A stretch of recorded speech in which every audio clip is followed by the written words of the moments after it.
you everyone for joining us online for the Resume the LFCS seminar series. This is going to be one of our first trial runs. Hopefully it goes well. If it doesn't go well, just let me know what went well for you, what didn't. We're not dead set on Collaborate, so we can switch to other platforms if they end up working better. If you want to ask a question, raise your hand, or we also allow annotating the slides directly for everyone. So you can also take advantage of that if you need to. Just don't flip the slides forward, because that will ruin it for everyone else. And without further ado, let me introduce Arjen Rouvoet from Delft, who's going to tell us about interpreting linear references. On to you. Yeah, thank you for having me at the seminar, even though it's remote. It's a little bit of a shame I can't see the city like this, but I suppose it's really good for the environment, at least. The thing I will be presenting today is our work on interpreting languages with linear references in Agda.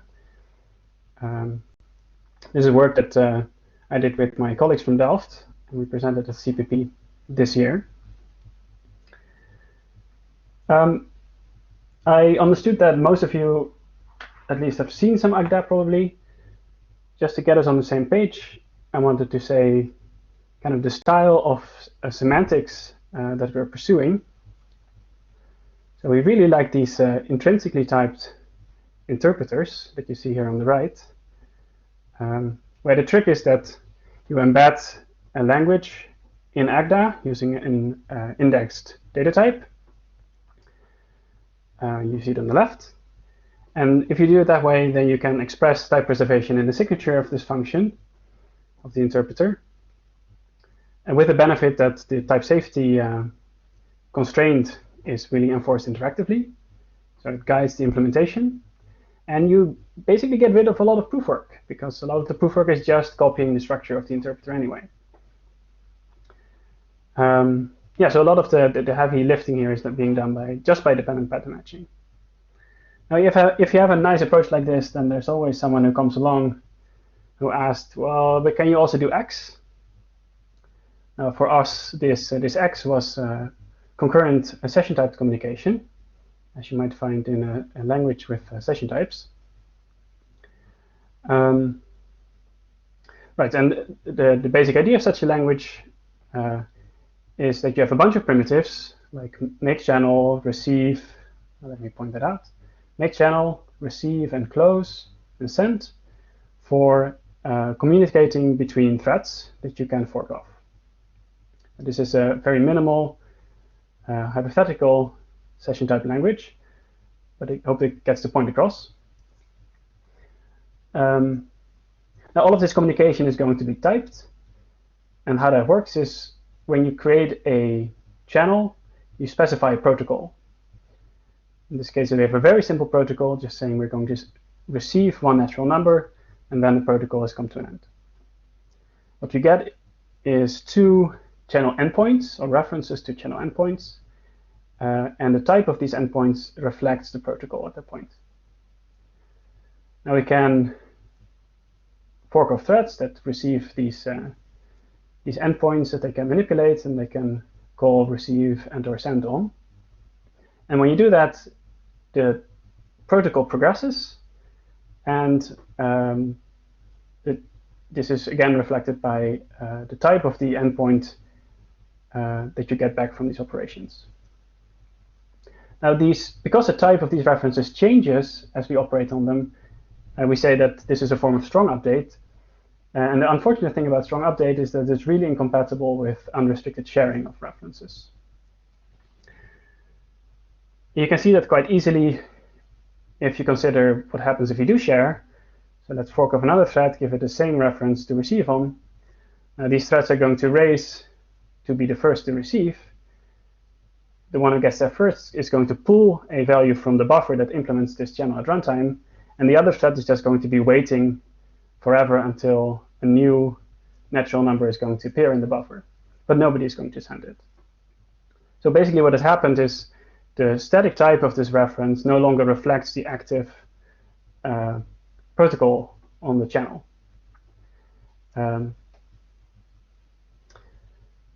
Right, so people who do session type say that you've broken session fidelity, and that in turn breaks type safety because we've lost progress. Similarly, we can break session fidelity or progress if we allow a channel end point to be discarded. So to prevent that, these languages are usually, or should be, linearly typed. So that's what happens statically. We want to treat these endpoints references as linear, but we have to do a little bit more if we want to implement the runtime for such a language. And to see that, let's consider the operation send that we want to implement the actual send operation, which would take some sort of reference with a session type that says that you can send a value of type A, an actual value of type A, or the embedding of such a value, and outputs a state operation that manipulates the channels and returns a reference of type B, of beta. Now, you can only implement such a function as a total function in ACTA in a safe way if there are absolutely no copies of this reference floating around in the interpreter. And clearly, ACTA has nothing built in that prevents you from copying whatever represents this reference. So we need to do something else. Now, the typing rules of such a linear language work as follows. So for the leaves of the tree, we have these context restrictions that force the context to be the smallest one possible. So here for constants, we have an empty context, and for variables, we have a singleton context. In terms of the substructure of the language, we say that the language doesn't have weakening. Now for the nodes in our AST with more than one subexpression, we'll find these witnesses that the context is disjointly separated among the subexpressions. And again, in terms of the substructure, we say that the language doesn't have contraction. Now we could embed this directly into ACTA, but we're going to do something a little bit more systematic. We're going to think of expressions as context-indexed sets, and we're only going to use the predicate connectives to build up the syntax as follows. So we get these very nice, elegant types for our syntax, for the constructors of our syntax. Here we just enforce that the context is empty using the predicate emp. So for variables, we say that the context is a singleton. And now the fun part, for the nodes, like send, we separate the subexpressions using the separating conjunction. And yeah, this basically is implemented as you would expect. It existentially quantifies over two contexts and says that they're disjoint and sum up to the whole context of the overall expression. Now, if this is familiar to you, then you might have seen Connor's work on the code-Brown encoding, which is exactly this, except that he's not doing a linear type system, so he uses a notion of context splitting with overlap. And in our case, there's no overlap in this separation. Is everyone with me so far? Okay, I see no hands, so I assume that everything is going well. Right, so for this syntax, it's kind of a nicety to use something like the separating conjunction. We could spell out what it means, but now let's actually look at specifying the send operation.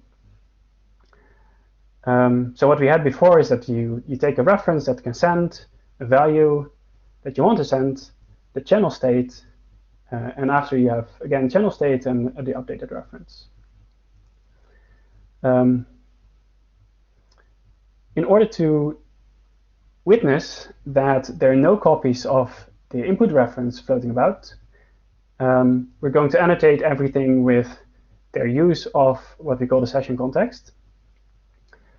And we denote this with phis, which is basically a list of the endpoint references, or the types of the endpoints that the thing is using. Right? So this phi1 will be a singleton containing this endpoint type. And then in between, we have all these separation witnesses again that say that there is no sharing between these uses. Now we don't know exactly how we're going to update these things, so we existentially quantify the right over the use of the channels and the returned reference. Unfortunately, this is not yet enough because there might be references in the interpreter being held that are not part of this operation. So we also have to take into account a frame, this phi fr, which also has to be disjoint from everything else we use, and it has to be maintained or preserved by this operation, so that everything that is in the frame is still valid after this operation is executed. Finally, and that's maybe a little bit hidden here, we also want to be able to say that all of the references that are being used in the program can actually be dereferenced in the channel state. So besides here this phi4, which denotes the references that are in channels in this moment, we have this, which is basically the references that are being used by the channels, by the channel state. We also have this phi, which denotes which channel endpoints that the state supplies. And then we have here that all of the use or demand for references together adds up to the supply of the state. So this encodes basically that there are no dangling references, and there is also no channel endpoints that are not being referenced anywhere else. I hope you will agree with this is pretty awful as a type already, and you can imagine that implementing such a type would be super tedious. Previous work has actually worked with separation this way, and they explicitly say that working with separation was one of the most tedious things in their work. So instead, we're going to again use the type formers on predicates, and especially separating conjunction, to specify what is going on here. To make that work, we have to define these modalities that distinguish how the state supplies references from how everything else is just consuming references. So to that end, we define all of these connectors of the separation logic not for a specific notion of separation, like context separation, but for any ternary relation that is a partial commutative monoid, or in the paper we call these things proof-relevant separation algebras. And basically what that means is that it has an identity, it is commutative, and you can, if you have a tree of separations, then you can reassociate them. Now, in contrast to previous work on separation algebras, we don't ask that this relation is functional, nor that it is cancellative. But also, unlike previous work on this, these relations can be proof-relevant. And they are.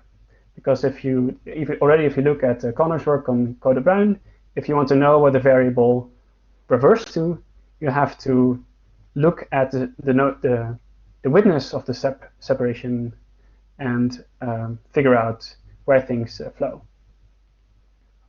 I see a hand by Sam. Could you just briefly say what you mean by functional and cancellative? Yeah, so that would mean that if you have A separated from B equals C and also equals D, then C equals D to some equivalence relation. Okay. So if you have two ways to add up the things, then there's really only one way to add things up. And cancellative is the same, but for but for another position in the relation, right? So if you have A separated from B equals C and A separated from D equals C, then B and D are equal. Okay.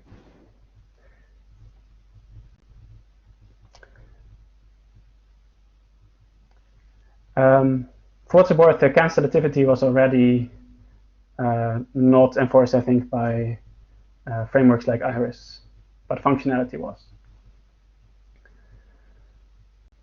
Okay, so the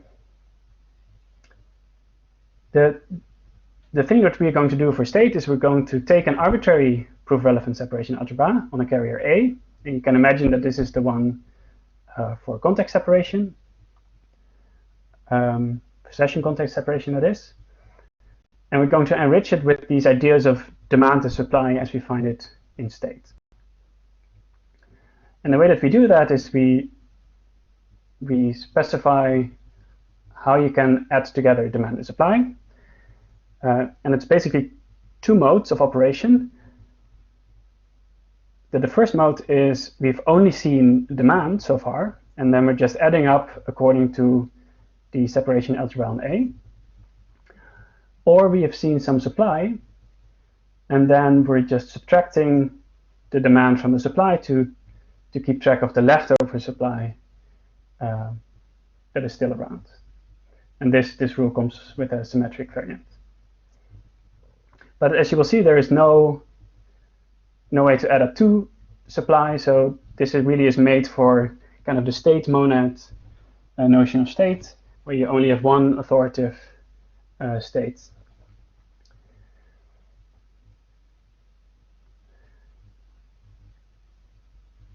Right, and the resulting structure is again a proof relevant separation algebra, and its unit is demanding nothing.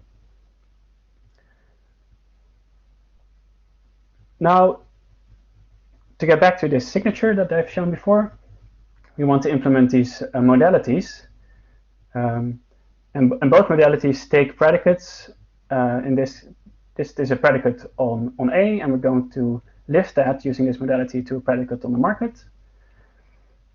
And this is a predicate on A to A, to a predicate of type A to set, where the indices were demand and supply respectively, and we're also going to lift it into the market.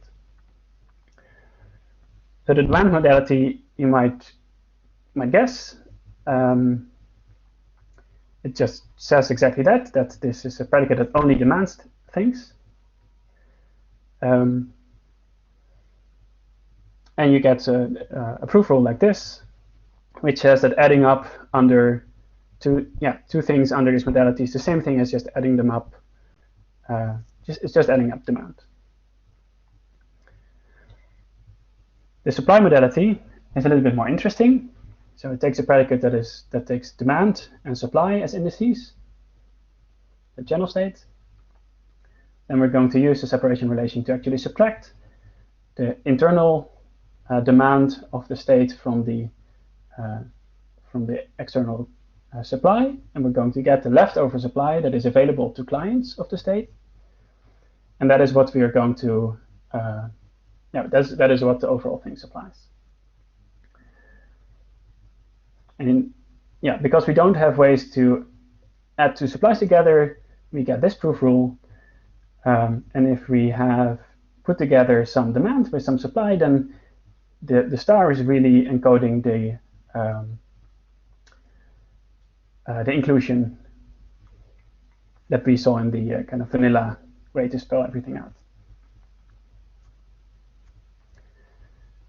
Now let's think for a second about what is being preserved between the left-hand side of the signature and the right-hand side of the signature. Because of the way that we set things up, and we're really keeping track of leftover supply, what is being preserved from the left to the right-hand side is the balance between the supply and demand. And what's interesting about that is it's not just operations like send that just shuffle resourceful values around that preserve this, but also, let's say, new channel, which actually spawns new supply. because it's going to return these two references to the channel that it has created with the two endpoints that it supplies. And this additional demand is going to offset the additional supply. So we get these really nice signatures. And for close, we're going to take a reference and not return it, which corresponds to the fact that the supply is going to be diminished by the buffer that we delete. If you look at earlier work on monoids to keep track of kind of this state invariant, you might know about the off monoid. People in the Iris group use, for example. Then they all need some sort of update modality here that allows you to do arbitrary things to the resource that you own. And using this setup, we say something much more precise. Okay, so we're pretty close here on this already to the kind of the signatures that we would want to write. But we're going to improve them a little bit still. Ideally, I don't want the client to know about the invariant of state at all. And the way that we're going to do that is we're going to construct a state monad that not just encapsulates the state and threads it for you, but it also encapsulates the invariant. And this inclusion between the use of the state and the supply of the state. And yeah, to accomplish that, you have to be a little bit clever. You shouldn't write state as a predicate transformer that takes predicates on the market to other predicates on market, because then you're going to be unwrapping and wrapping the values that you get from the monad and put into the monad with this modality. Rather, you're going to set it up like this, where you force that the predicate in the monad is a client, and you force that disclosure, which threads the state, can also only encapsulate demand. And this is without loss of generality, because the only thing that we can put together with the single supply that we have, that we're threading, is demand. So there's nothing else we could have put there anyway. And we get this predicate transformer now on A to Z. And if you now work out the kind of state operations, then you see that these do not contain the supply and demand modalities anymore. They're all part of the definition, which means that the client really only knows about adding up demand, which is really the only thing that the client understands. So that's pretty neat. Any questions about this so far?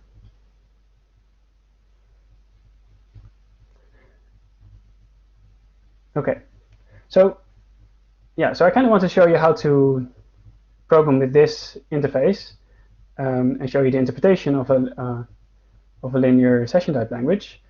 Unfortunately, we don't really have that interpreter because of concurrency. So we're interpreting this linear session type language in two stages. First to command trees, which really represent suspended threads, and then the command trees to state computations, which is not really interesting because it's all a very, well, the last step is really small steps, right? So instead, what I'm going to show you is how to use the state monad to interpret a linear lambda calculus with strong references. And we have that one here. So we're interpreting this in a monad that not just has state, but also an environment.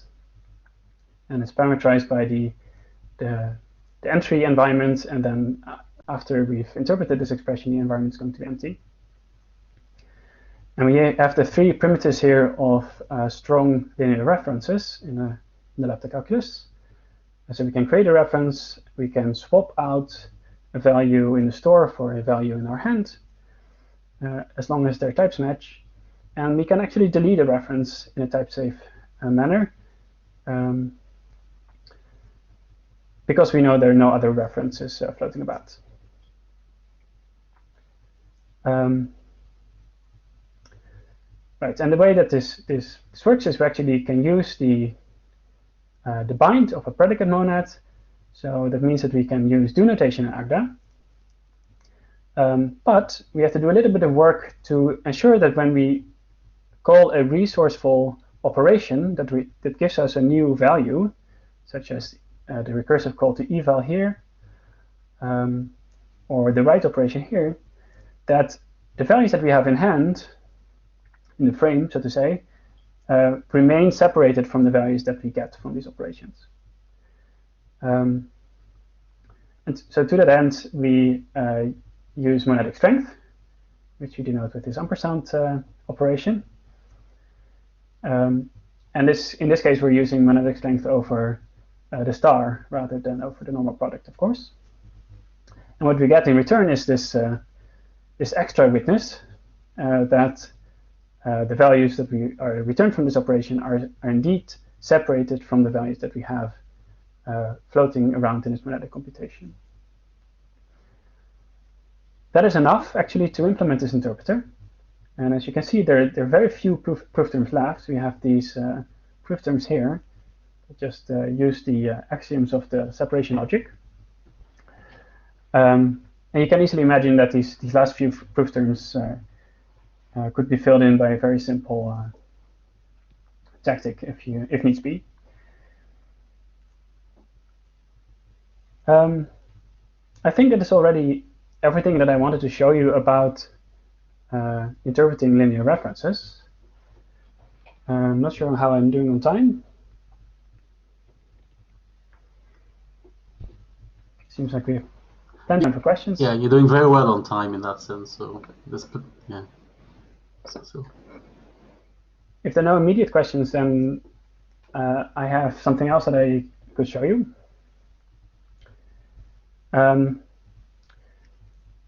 Because this framework is quite general, Connor's work already shows that you can use a different notion of separation, slightly altered with overlap, that is, to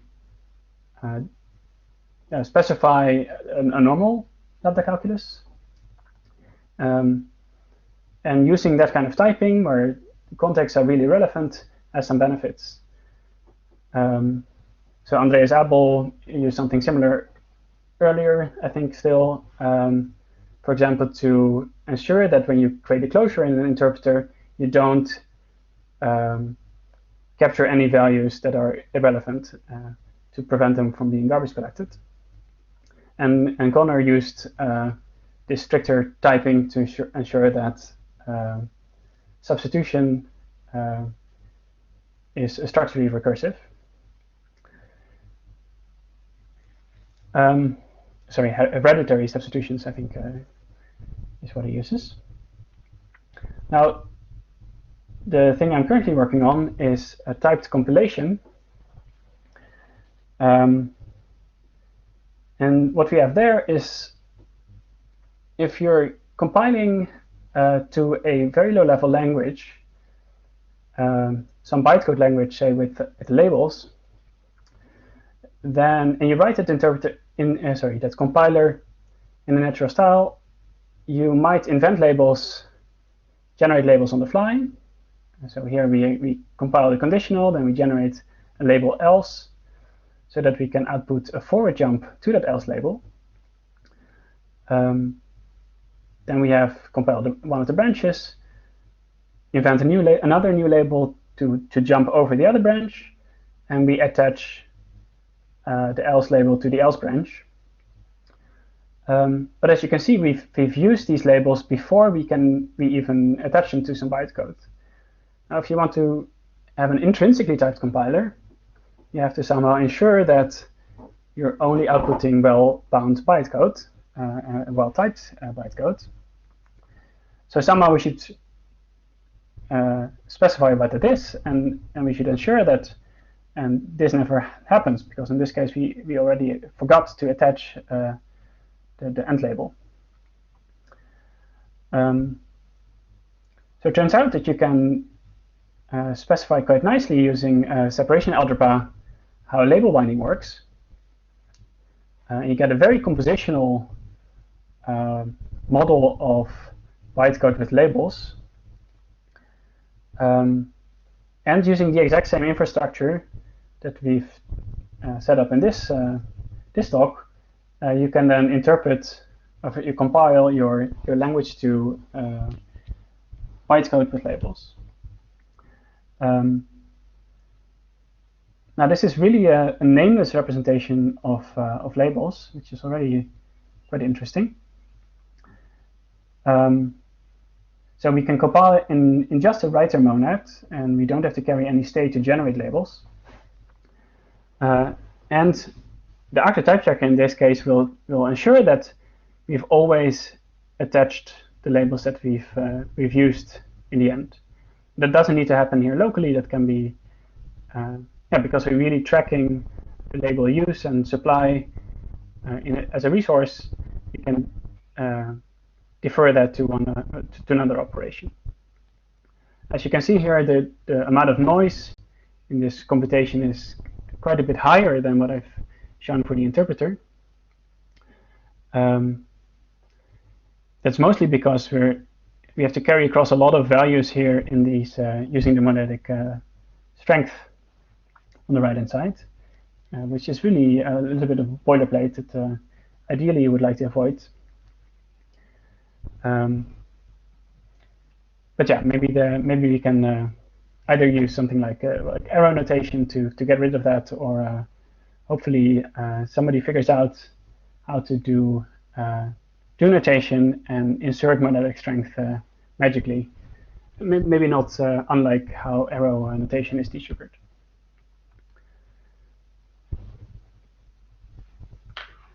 Yeah, I think that's everything I wanted to show you today. Okay, thanks. Anyone has questions, comments?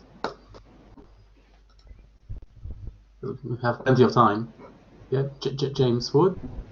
Oh yeah, everyone's clapping, but clapping online is a bit more awkward. So you might get some messages clapping like that. Yeah, go ahead, James. Okay, yeah.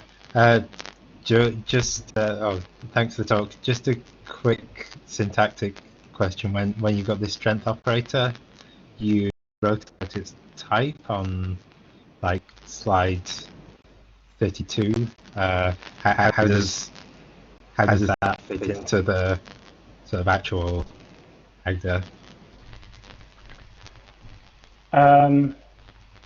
So you're asking this type that I'm showing here. How does that? Yeah, just to fit the. Right. Yeah.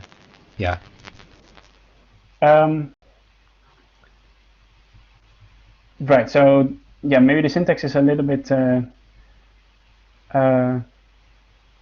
confusing. So we have here on the left is the monadic computation, right?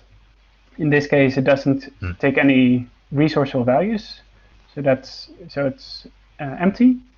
And then here we have the resourceful value, which would be Q in the type, and then the proof of separation goes in the middle, which in this case is just the left identity, because this was didn't take any resources. No, and it works out because the sort of inhabitant of the star is a triple, right? And you've exactly got these patterns. There's the left thing, the right thing, and the splitting thing. Okay. Yes, yeah, that's fine for me. Okay. Go ahead, Sam.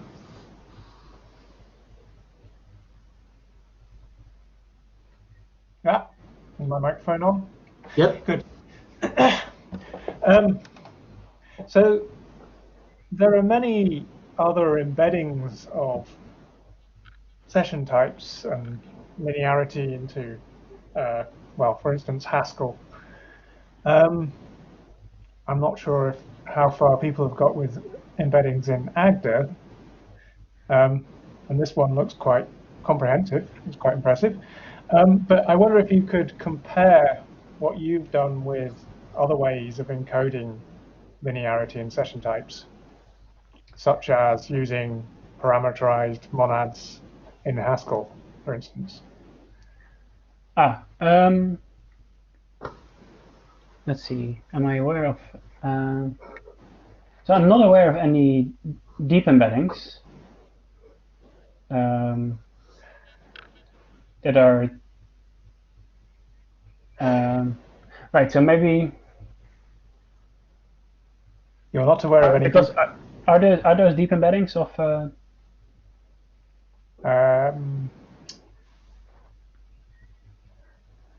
Tell me what you mean by deep embedding. Right. So in this case, the values of the session type language and the syntax is really embedded as a data type, right? That we're just interpreting.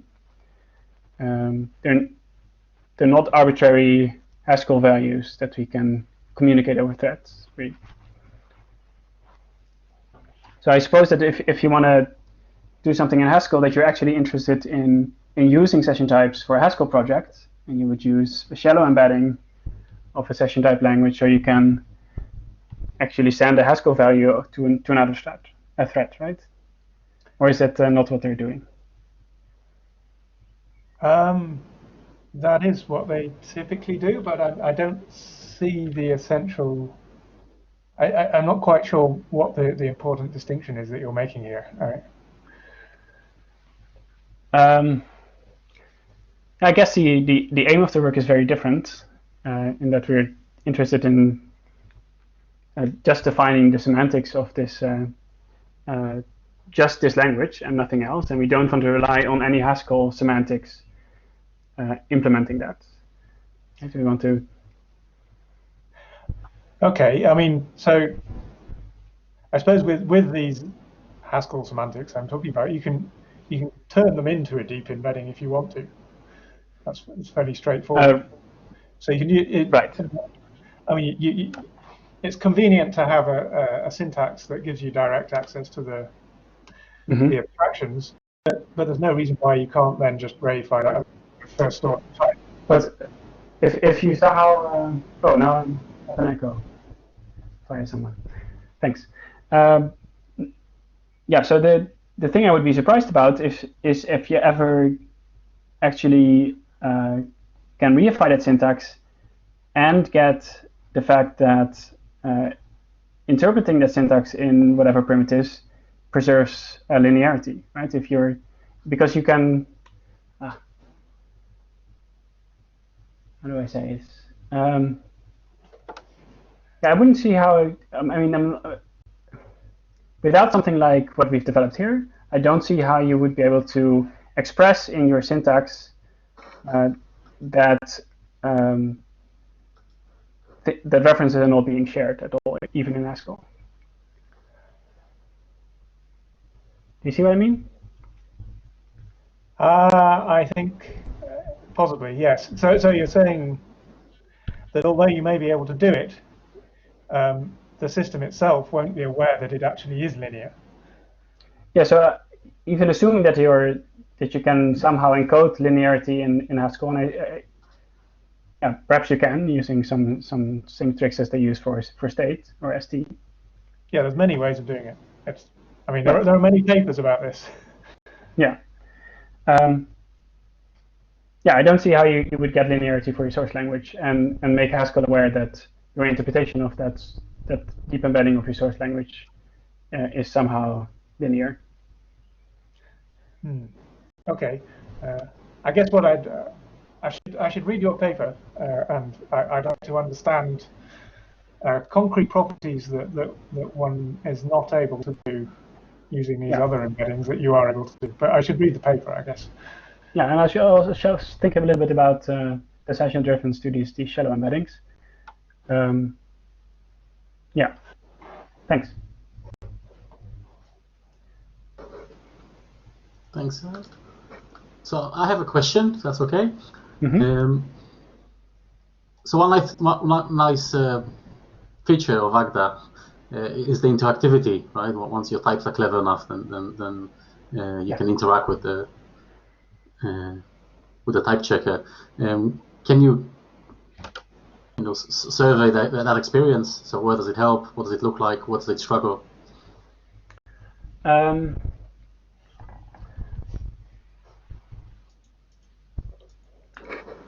You mean when you write an interpreter, right? So if I put some holes somewhere in the interpreter and I want to fill them in, does the additional information that I now have from the types help me to implement the scene? Yep. Yeah, so I think it does help. The thing that limits its usefulness is the fact that Agda is not very good in telling where it should fold and unfold types, right? So the kind of setup that we have is like is not a fully abstract about the logic. You're somehow poking through the logic in some places. For example, in the slide that I have up, when we pattern match on a separating conjunction. So yeah, and because you're poking through some of these abstractions, sometimes Agda unfolds these types, and they're not as declarative and useful as they could be. That being said, yeah, I mean, I don't have any experience with users, so as the implementer of this, I was aided by the type checker a lot when I implemented these interpreters, and they're always correct on the first try. Even the semantics for the session type language was correct.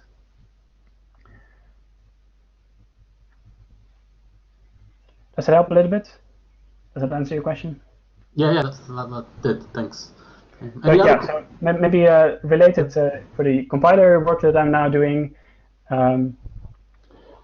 the types are also extremely useful still, even if there is the separation logic that you're using is really complicated.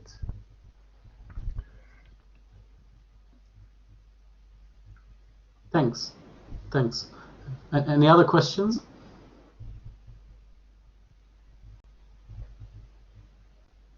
Okay, so yeah, one more thing. Yeah, go ahead. I thought about related to Sam's question. So I can still imagine that you can do strict linearity and encode it somehow cleverly in Haskell. Yeah, maybe exploiting parametricity or something. But if you're not doing strict linearity, does that still work? Can they also do, for example, the stuff that Connor did, when you have sharing between contexts? Do these encodings extend to those notions of separation, do you think? I don't see why not. But okay. I haven't investigated. I mean, in general, you can also take probably general Agda code and try re-implementing it in Haskell if you're a masochist. Right, yeah, I mean, you can port a lot of these tricks, but yeah, the question is, can you do it without the kind of setup that we have here, right? Because they have a more direct embedding. Okay, I'll look up the. I mean, I'm not sure that the difference is as big as you're making out. I think it may be equivalent in some sense. I don't know. Okay. Yeah. In particular, I'd recommend looking at. So I had a paper with Garrett Morris, but that built on this encoding. Got his name. There's a paper on encoding linear lambda calculus in Haskell from 2015 or so. Morris, you said. So just hang on a minute. I'll look up the paper. Thank you very much. Yeah.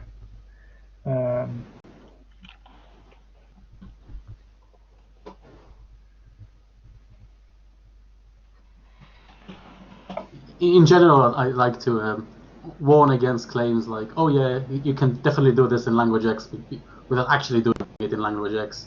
And also encoding stuff tends to be a bit more challenging than working with an expressive language. Yeah, so my paper with Garrett Morris is called Embedding Session Types in Haskell. That's from 2016. Mm-hmm. I think I've actually seen that one, but I have to. The technique that we use is due to Jeff Polikoff. Okay. That doesn't sound familiar at that time. And that's from Haskell 2015, and he shows how to embed a linear lambda calculus in Haskell. And it basically amounts to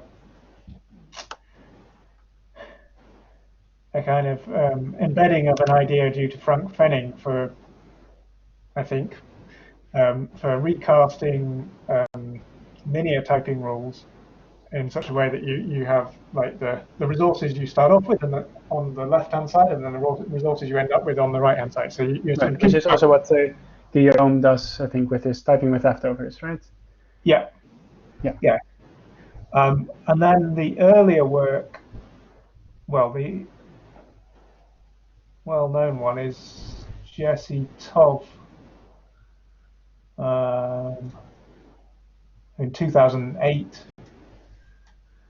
did an embedding using, Ricardo Puccello and Jesse Tov Haskell session types with almost no class, and they used a parameterized monad. That was kind of quite heavyweight, but this other encoding of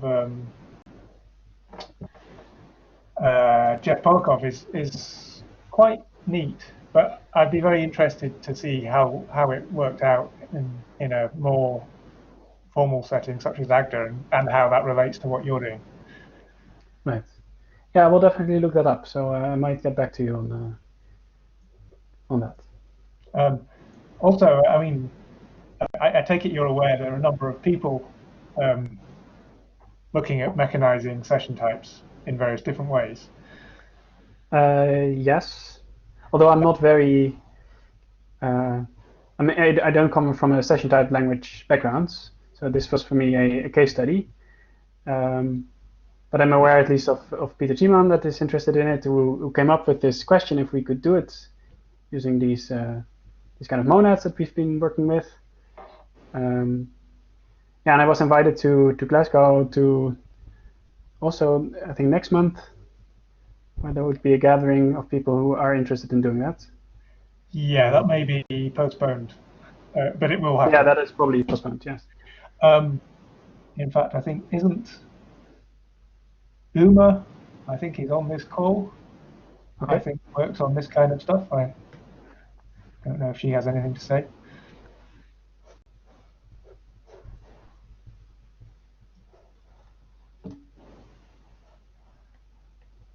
Maybe not. Also, well, James Wood and Wen. Yes, I've spoken to James. You've spoken to them, okay. Yeah. And James has asked you a question. Anyway, lots happening here, so it's cool work. Yes, yeah, and yeah, indeed.